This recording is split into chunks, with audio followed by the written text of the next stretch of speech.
It's been nearly 2 years, believe it or not, since I made my trip down to Kyushu, driving all the way down from Iwate Prefecture in Japan's northeast, where I used to live. I'm not really sure why it's taken me so long to get around to editing these videos. I guess maybe just sometimes the thought of editing all of those videos files is just a bit daunting.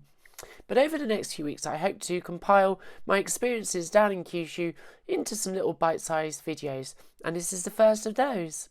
In this video I'll cover my first day down in Miyazaki Prefecture. First, I went to the renowned Udojingu, a Shinto shrine that is located in the cliffs overlooking the ocean in Nichinan City. The Udojingu has many claims to fame, but perhaps foremost is its claim to be the birthplace of Ugaya Fukiaizu no Mikoto, who is considered a kami or god in Shintoism. Unfortunately, God is not really a particularly good translation of the Japanese word kami, but it's the best we've got, unfortunately.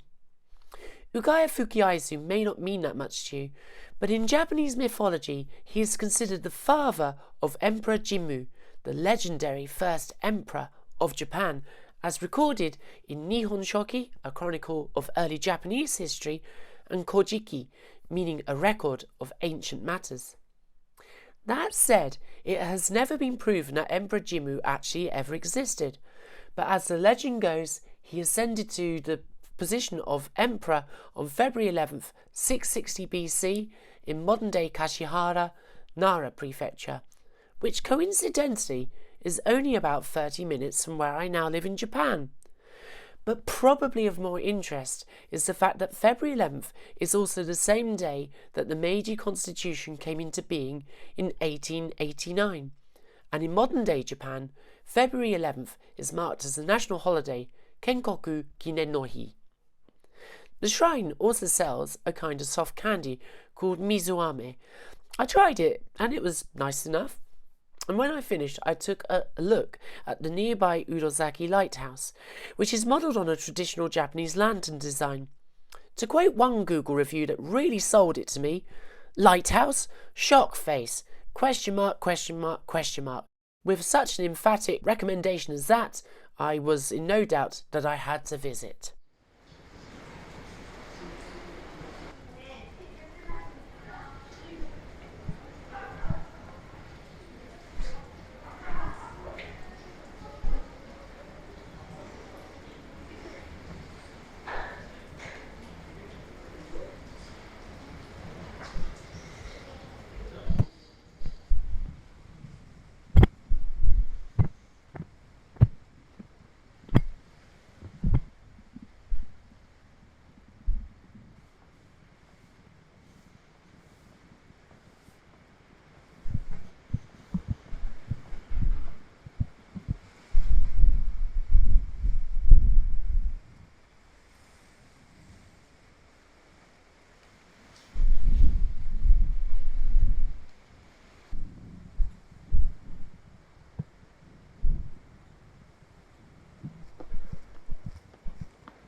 To finish off the day, I stopped for lunch briefly in Nichinan itself, which I'll be returning to later in a series of videos.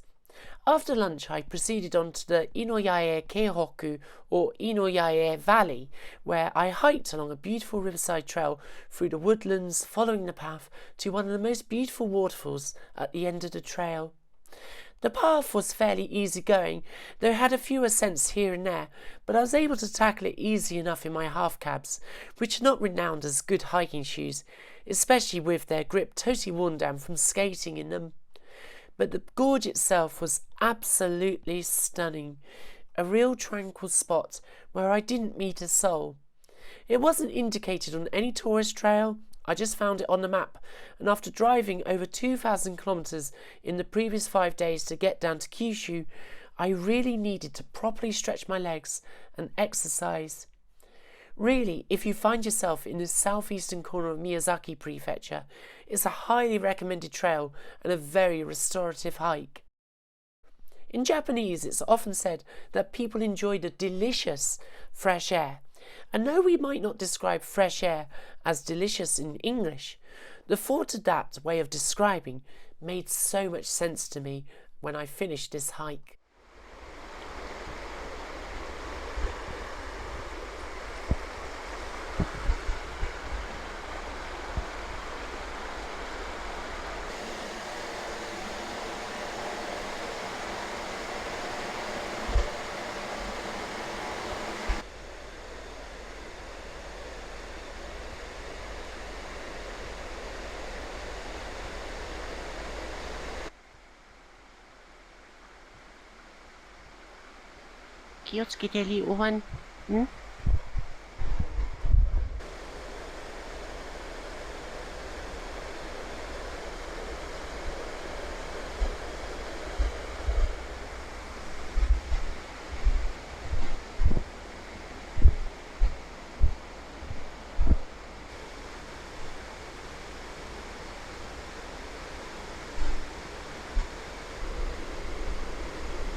That's it for this look back on my Kyushu trip of 2022, and there's much more to come. If you want to see the next video early in this series and many others, why not check out my Patreon below, where I'm working my butt off on my dream to become a published manga artist, amongst many other things.